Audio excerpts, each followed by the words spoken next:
Hello YouTube and welcome back to another edition of TV Tuesdays. This time we are taking a detailed look at Season 4 of Game of Thrones.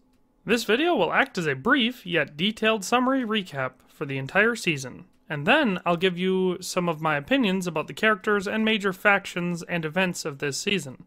So just sit back and enjoy, but bear in mind this video will include many serious spoilers for Game of Thrones Seasons 1 through 4 and potentially for the books. So now that you've been warned, let's get into it. Episode 1, Two Swords. This episode is of course the season premiere for Season 4, and I can say personally going into this one that I didn't know what to expect after the horrors at the end of the last season. However, the showrunners were smart enough to ease us as viewers back into it gently with this premiere. In King's Landing, we see Tywin Lannister having Ned Stark's Valyrian greatsword Ice forged into two new swords. We then see Tywin give one of the swords to his son Jaime, while trying to convince him to leave the King's Guard and go to Casterly Rock and raise a family. Meanwhile, Tyrion meets with a new arrival in King's Landing, a man named Prince Oberyn, a representative of Dawn, who hates Lannisters and wants to seek revenge for the murder of his sister and her children at the hands of the Mountain. In the north, the wildlings await orders from Mance, and Ygritte argues with Tomund about what they should do next. Then a new group of wildlings arrive. This one happens to be cannibals. At Castle Black, Jon is tried for treason, and it looks like he will be executed until Maester Aemon releases him and declares him loyal. In Slaver's Bay, Daenerys heads towards Meereen, the third city on her route, which also happens to be the biggest. On the way, they find over 160 murdered slave children crucified along the road. Mormont offers to have men take them down, but Daenerys says she will look at them all. In the Riverlands, the Hound tells Arya that he now plans to ransom her to her Aunt Lysa in the Vale. The two of them come across a tavern where they encounter several Lannister soldiers who serve the Mountain. The Hound and Arya kill them, and Arya recovers her sword, Needle, from the soldier who stole it, and then kills him with it. Episode 2, The Lion and the Rose. At the Dreadfort, Roose Bolton arrives with his new wife, Walder Frey's granddaughter, and chastises Ramsay for torturing and castrating Theon Greyjoy, because he wanted to trade him back to the Greyjoys in exchange for them leaving the north. Ramsay has Theon, now known as Reek, shave him in front of Roose to prove that he is broken, and that Theon is now totally trustworthy. Beyond the Wall, Bran and company continue on their journey. Bran is continuing to use his warg abilities to experience life through the eye of his direwolf. His friends explain to him that if he spends too much time in the mind of his wolf, he will forget what it means to be human. They make it to the weirwood tree, where Bran has a vision that tells him to look for me beneath the tree, north. Bran then tells the group he knows where to go. At Dragonstone, Melisandre burns several of Stannis' subjects, including his brother-in-law. At dinner, Stannis' wife insults their daughter, and Stannis defends her. After dinner, Melisandre goes and has a little chat with Shireen about the Lord of Light. In King's Landing, Tyrion arranges for Bronn to give Jaime Lannister private sword lessons, so he can train with his left hand. The group attends the wedding breakfast where Tyrion gives Joffrey a rare book, and then Tywin gives Joffrey the second Valyrian steel sword forged from ice, which he uses to chop up Tyrion's gift. Tyrion tries in vain to get Shae to leave for her own safety, but unfortunately she is far too stupid for her own good, so he ends up needing to lie to her about not loving her to get her to leave. Bronn then puts Shae on the boat and assures Tyrion that she has left. Back at the wedding, Joffrey proves to still be just as much of an asshole as usual, and gets into an extremely awkward passive-aggressive fight with Tyrion in front of everyone. Then, to embarrass Tyrion, he makes him his cupbearer.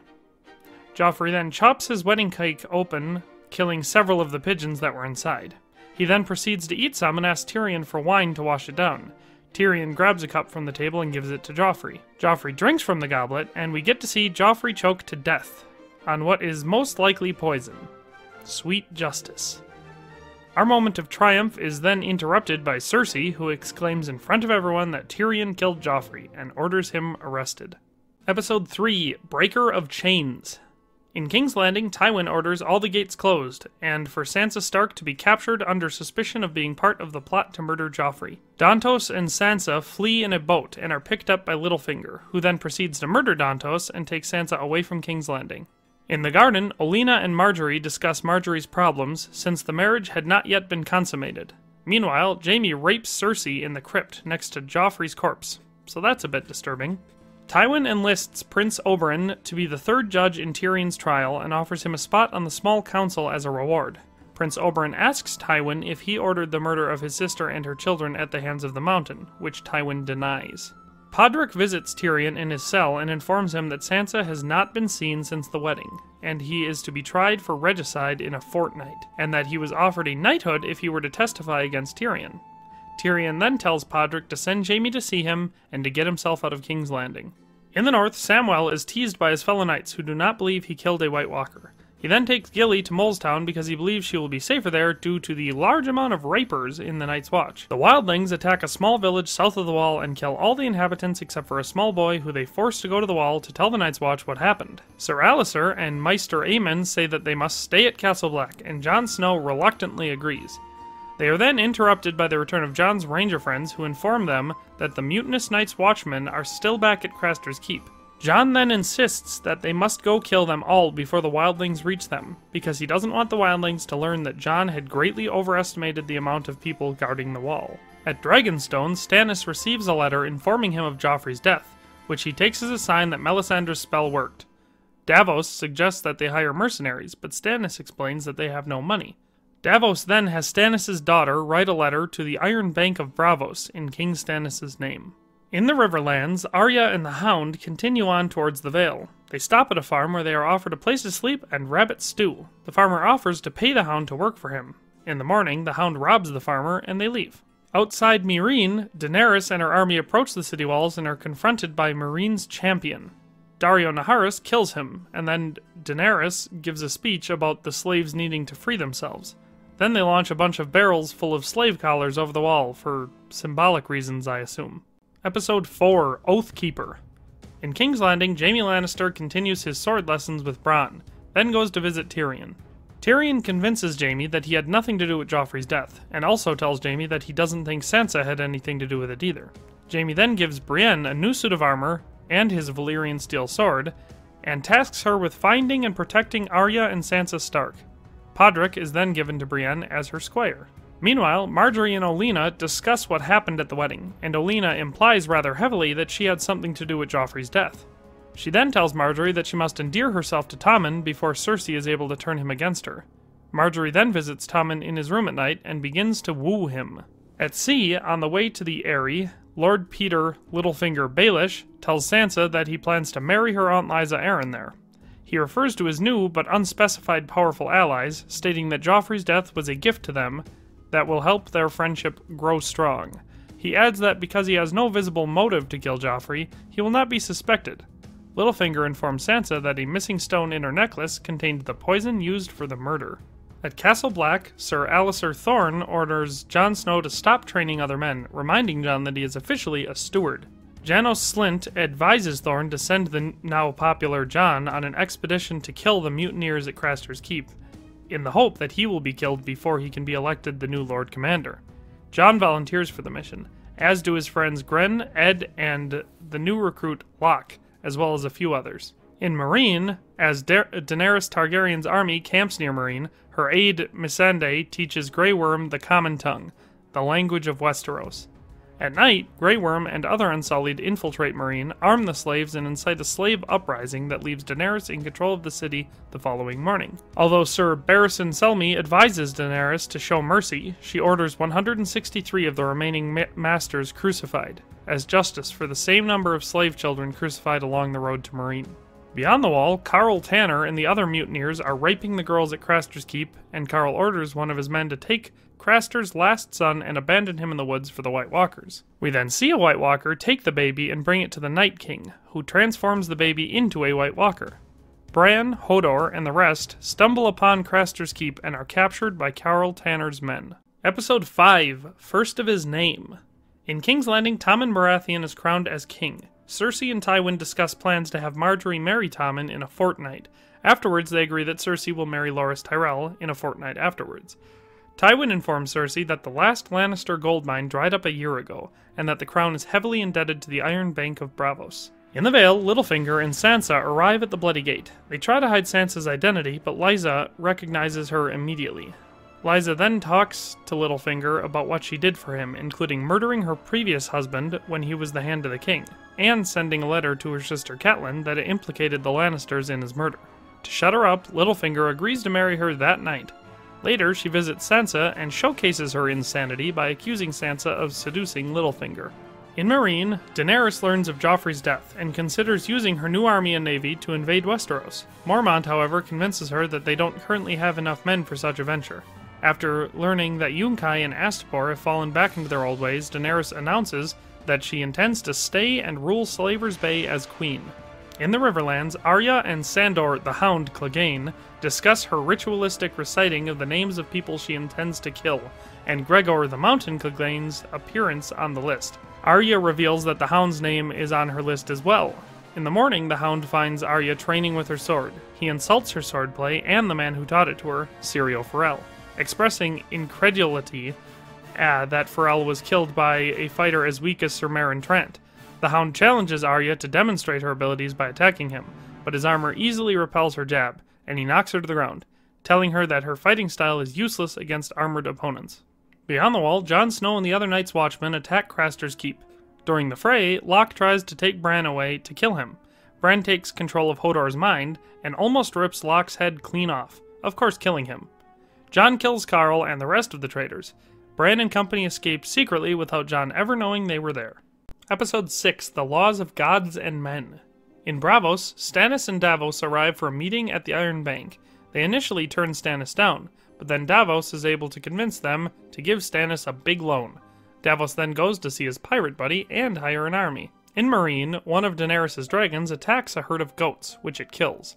The goatherd tells Daenerys, who agrees to pay him their value thrice over. She is then approached by a man who is upset that she crucified his father as retribution for the crucifixion of the slave children, even though he was openly against it.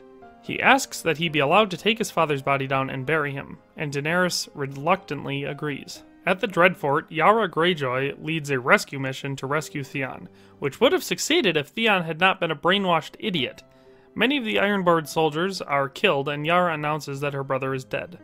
Ramsay then informs Reek that he needs him to pretend to be someone he is not, Theon Greyjoy. In King's Landing, Tywin is informed that the Hound has been spotted in the Riverlands. Tywin orders a bounty of 100 gold crowns placed on his head. Tyrion is taken to the trial, which turns out to be more of a kangaroo court, where the witnesses all lie and say exactly what Cersei has instructed them to say, and he cannot respond. Jaime cuts a deal with Tywin that if Tyrion begs for mercy, he will be granted the opportunity to leave and join the Night's Watch, and in exchange, Jaime will leave the Night's Guard and become the Lord of Casterly Rock. The Crown calls their last witness, who turns out to be Shae, and her unprecedented levels of stupidity are put on full display as she lies about Tyrion and everything they had been through, and outright claims that he was fully responsible for the king's murder. Tyrion, angered by this farce, lashes out at the crowd and then demands trial by combat. Episode 7, Mockingbird. In King's Landing, Jaime berates Tyrion for his outburst and for ruining the deal he made with Tywin, to which Tyrion responds that the deal was Tywin's plan all along, and that it felt good to take that away from him. Tyrion asks Jaime to fight for him, but Jaime refuses because he is still terrible with his left hand. Tyrion then asks Bronn, who also refuses, since Cersei has arranged for him to marry a highborn noblewoman. Yet Tyrion and Bronn part as friends. It is revealed that Cersei's champion will be the Mountain. Then later at night, Tyrion is surprised when Prince Oberyn approaches Tyrion and offers to fight for him in order to get revenge against the Mountain. At Castle Black, Jon and company arrive back, and Jon implores that they should flood the tunnel and seal it because they cannot hope to defend it. Sir Alliser refuses. At Dragonstone, Queen Selyse Baratheon visits Melisandre in her chambers and discusses their plans to depart Dragonstone. Selyse tells Melisandre that she does not want her daughter, Shireen, to come with them, but Melisandre convinces her that the Lord of Light needs Shireen to go with them. On the King's Road, Brienne and Podrick run into Hot Pie at an inn. He informs them that he knew Arya and that she was last seen headed towards the twins with the Hound. Podrick informs Brienne that Lysa Arryn of the Vale is their last living relative and convinces Brienne that that is likely where the Stark girls are or will be. In the Riverlands, Arya and the Hound come across a badly wounded man, whom the Hound kills out of mercy. They are then attacked by two men seeking to claim the bounty on the Hound's head. One turns out to be the man that threatened to rape Arya back when she was headed for the Wall, and she kills him. Later she tries to help the Hound with his wound by offering to cauterize it, but he refuses and tells her more about himself and his brother, the Mountain. In Meereen, Daario Naharis and Daenerys have sex, and then Daenerys sends Daario Naharis and the Second Sons to retake Yunkai and kill all the Masters there. Jorah Mormont convinces her that mercy would be wiser, and she relents. At the Eyrie, Sansa makes a snow replica of Winterfell, which Robin Arryn destroys, prompting Sansa to slap him. Littlefinger then confesses to Sansa that his motives for having Joffrey killed were to avenge her mother Catelyn. He then kisses her. Lysa Arryn sees the kiss and calls Sansa to the throne room. There, she accuses Sansa of seducing Littlefinger and tries to force her out the moon door. Littlefinger arrives and diffuses the situation. He then professes that he has only ever loved one person, Catelyn Stark, and then throws Lysa out the moon door to her death. Episode 8, The Mountain and the Viper. At the Wall, the wildlings attack Molestown and kill everyone there except Gilly and her baby, who are spared by Ygritte. At the Wall, Sam laments his decision to send Gilly and the baby off to Molestown. The Night's Watch prepares for the wildling attack. At Moat Cailin, Ramsay sends Rickon, masquerading as Theon Greyjoy, in order to convince the Ironborn to leave. The Ironborn kill their leader and agree to the terms, only to be double-crossed by Ramsay Snow and flayed. As a reward for taking Moat Cailin, Roose recognizes Ramsay as his legitimate son, and they depart for Winterfell, which is to be their new seat in the north. In Meereen, Missandei catches Grey Worm watching her bathe. They later have a conversation about it, full of sexual tension. Sir Barristan receives a letter that informs him that Jorah Mormont has been spying on Daenerys since way back when. And Jorah Mormont is banished from Meereen, and Daenerys informs him that she is never to see him again.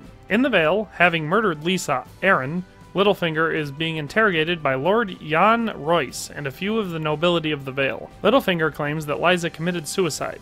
Sansa is called to testify, and she admits who she is. And then she tells a very convincing lie to corroborate Littlefinger's story. Sansa then dyes her hair and adopts a new identity. She, Littlefinger, and Robin leave to tour the Vale. Meanwhile, the Hound and Arya arrive at the Bloodgate and are informed of Lysa's death.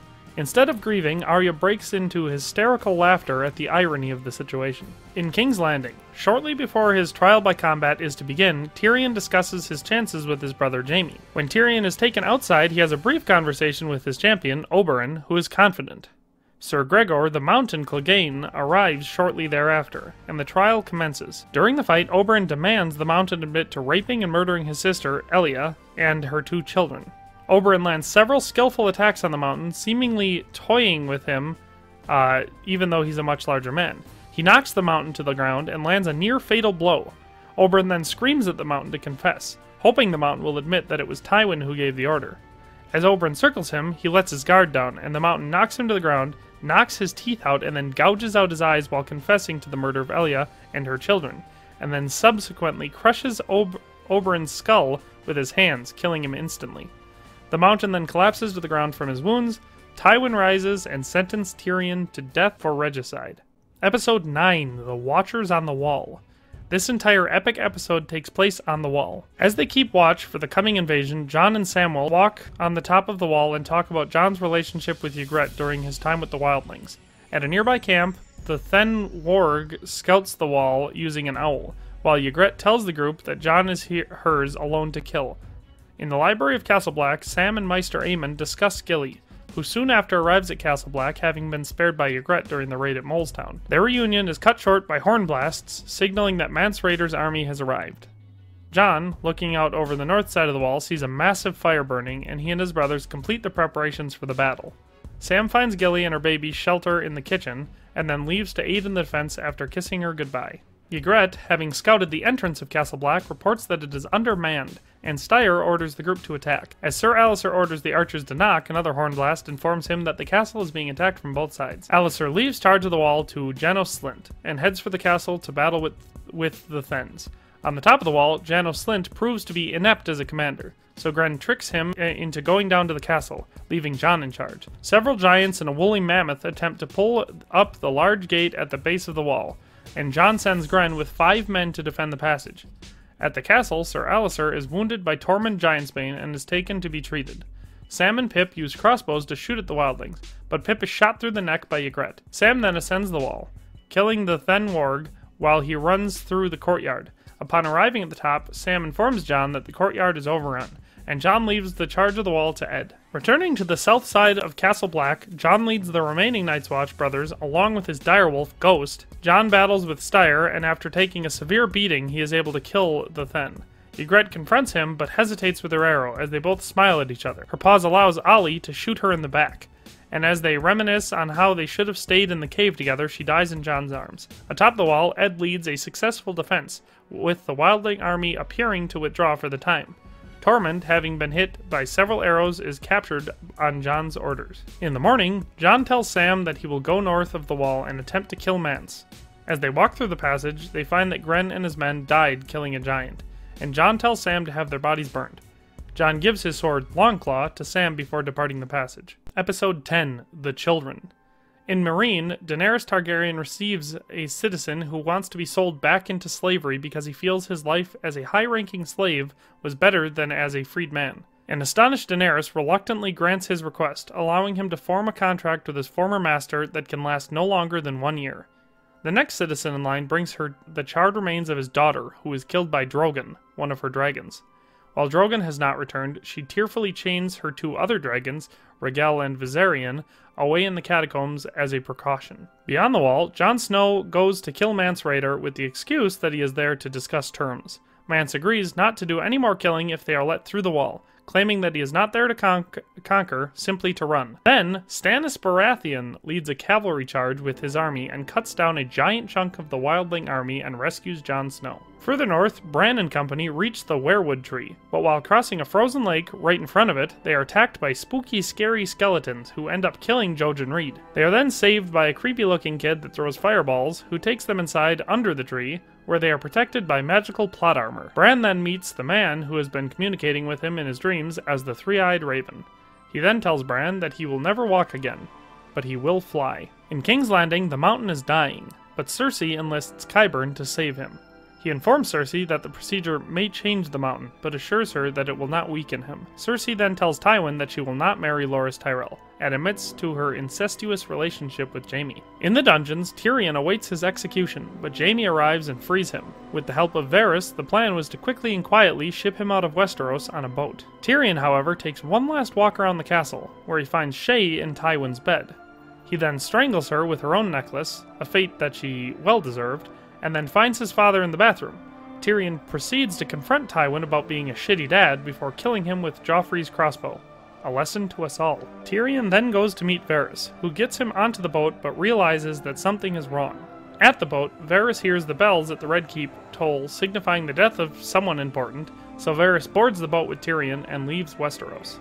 In the Vale, Brienne of Tarth and Podrick happen across the Hound and Arya Stark on their way to the Eyrie. Brienne deduces who Arya is and duels the Hound. She beats him and is ready to let him live when the Hound attacks her again. Brienne beats him with a rock and throws him off a cliff. She and Podrick search for Arya but can't find her, so they leave. Arya then emerges from hiding and finds the Hound. He begs for Arya to kill him, but she just steals his silver and leaves him there to die. She then boards a boat trying to head for the Wall, but finds out that the captain is from Braavos, and she presents him with the iron coin and says Valar Morghulis.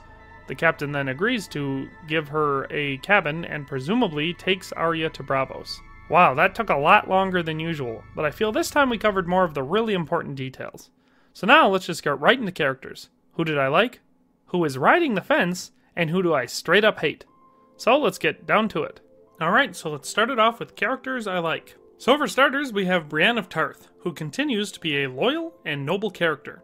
She is clearly the reason that Jaime has improved as much as he has, and for that she is great. But beyond that, this season has shown me that she is a straight up badass. I had already seen her beat a half-starved Jaime Lannister, and that hadn't impressed me as much as the showdown with the Hound. She straight up kicked his ass, displaying not only great skill, but brute strength as well. She then proceeds to show mercy, but when the Hound dishonorably attacks her again, she still manages to come out on top. Next up we have Jaime Lannister. Well, same as last season, Jaime Lannister is now a character that I quite like.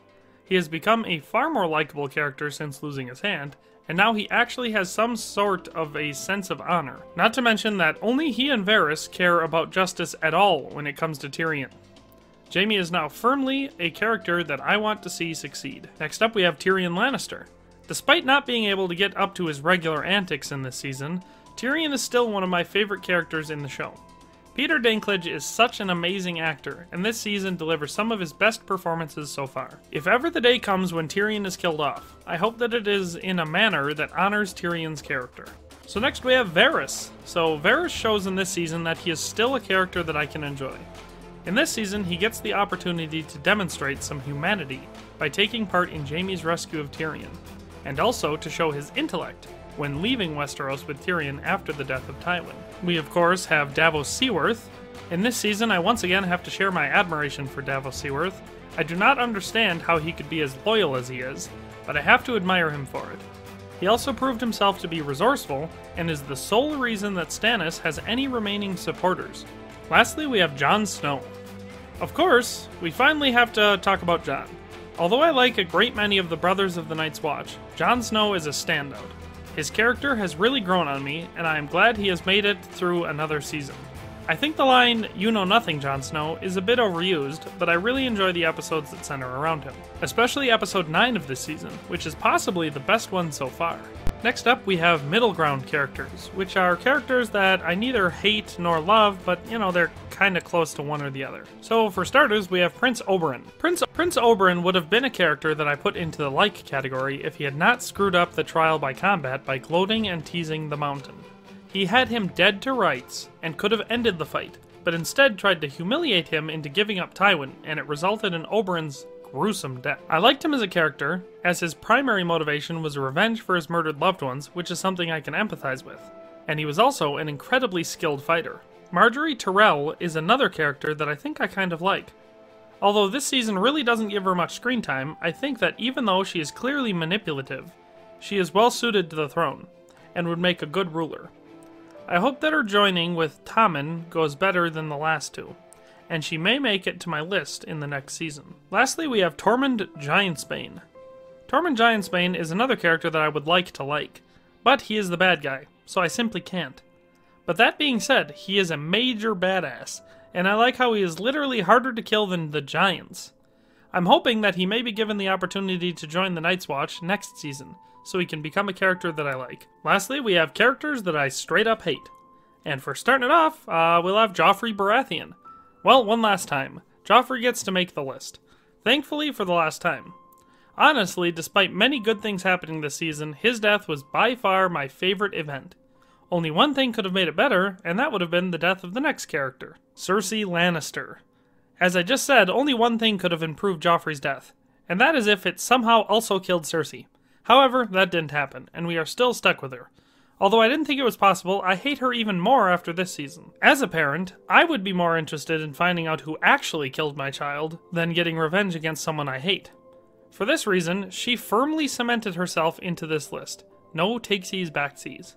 Next up, we have Tywin Lannister. Well, although this is the season that finally sees Tywin get his, it is also the season where he makes my list for the last time. His vendetta against Tyrion and the hypocrisy in betting Shay has made him out to be the scumbag I always knew he was. It was good to see Tyrion nail his annoying ass to the wall. Next up, we of course have Ramsay Bolton. Well, what's to be said about Ramsay? He is straight up insane, creepy, and dishonorable. He makes my skin crawl whenever he's on screen. And his unnaturally evil. His weird relationship with Theon Greyjoy is also really off-putting. The nail in the coffin for this twat, at least for me, was butchering the Ironborn men after offering them terms for surrendering Moat Cailin. I really hate him. Lastly, we have the Mountain. Sir Gregor Clegane, aka the Mountain, will be the last character for my list today.